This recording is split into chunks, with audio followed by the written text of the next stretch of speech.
Dipsy is here, as you can tell. She's not talking about sea scallops. She's talking about the sale of historical and political building here in Paris. Quite iconic, this building, isn't it, really? That's right. It is very well known in French political circles. It is, or at least was, the headquarters of the French Socialist Party. That's the party of former French President François Hollande. Now, their offices were on Rue de Solferino in Paris's rather swanky 7th arrondissement, not far from the Eiffel Tower.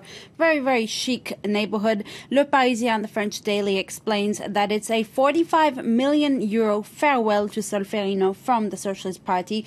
With that price tag, though, for a building that's over 3,000 square meters in a really nice part of Paris, it's a pretty good deal, given how exorbitant French real estate prices, at least in Paris, are. Le Parisien says it is indeed a pretty good deal. The offices have been stamped up by a commercial development property developer. The party's first secretary says the building was not modern enough for the party anymore, but it is pretty well documented that the presidential election loss has seen their annual budget drop to 8 million euros from 28 million euros.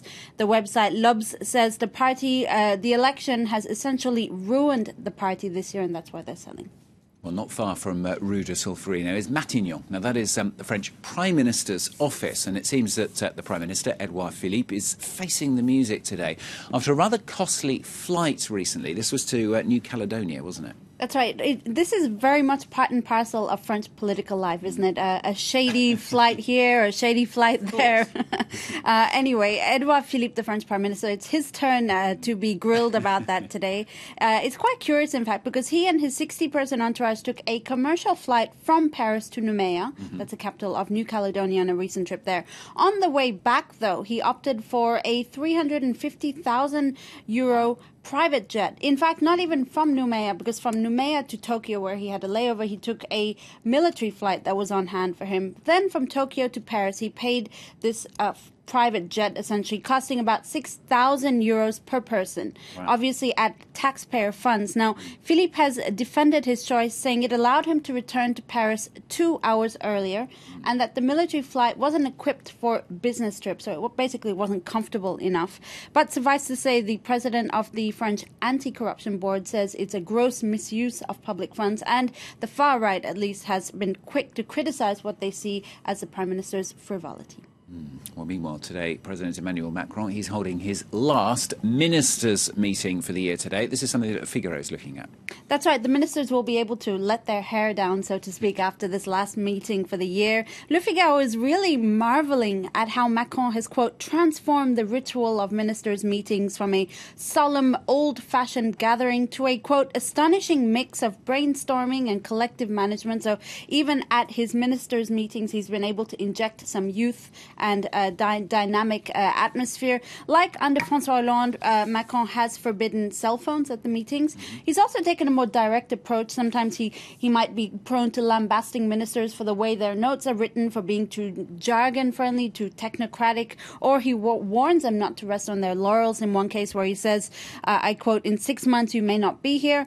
The idea is really to motivate his ministers, not reprimand them. Worth noting that these meetings are much longer than before. They're about 3.5 hours, and they're so long, in fact, that journalists waiting outside to get a soundbite from one of the ministers end up leaving before the meeting finishes because it's just too long. Yeah. Worth noting also that ministers actually sneak out through another entrance to avoid that whole encounter with journalists, which really seems to be the way that Macron seems to like things. OK, need a scarf and a pair of woolly socks today as well, I should think. Now, something totally different in the press review. The French women's Wimbledon champion, Marion Bartoli. Now, she's announced she's making a bit of a comeback to tennis. She's making her comeback to professional tennis, indeed, after a few years with a crippled hip and back injury, as well as a virus that she said at one point she wasn't sure she would even survive. She's making a late-stage career comeback at 33 years old. Thankfully, her health problems seem to be behind her. She's now preparing for her first tournament, hopefully in March, at the Miami Open. In the meantime, she'll be commentating the Australian Open next January for Eurosport. Now, at 33, she will be one of the older players on the circuit, but she'll be in good company because she's still younger than Roger Federer, who's still going strong, and Serena Williams, who herself is rumored to be returning to tennis next year after, quote-unquote, quote, maternity leave. She did have a daughter last September at the age of 36. Proof that anything's possible. Yeah, good luck to her. Why not? Now, finally, Dipti has found a piece in Le Parisien. Now, that is talking about 2017's new animal species. This is listed by the World Wildlife Fund, isn't it?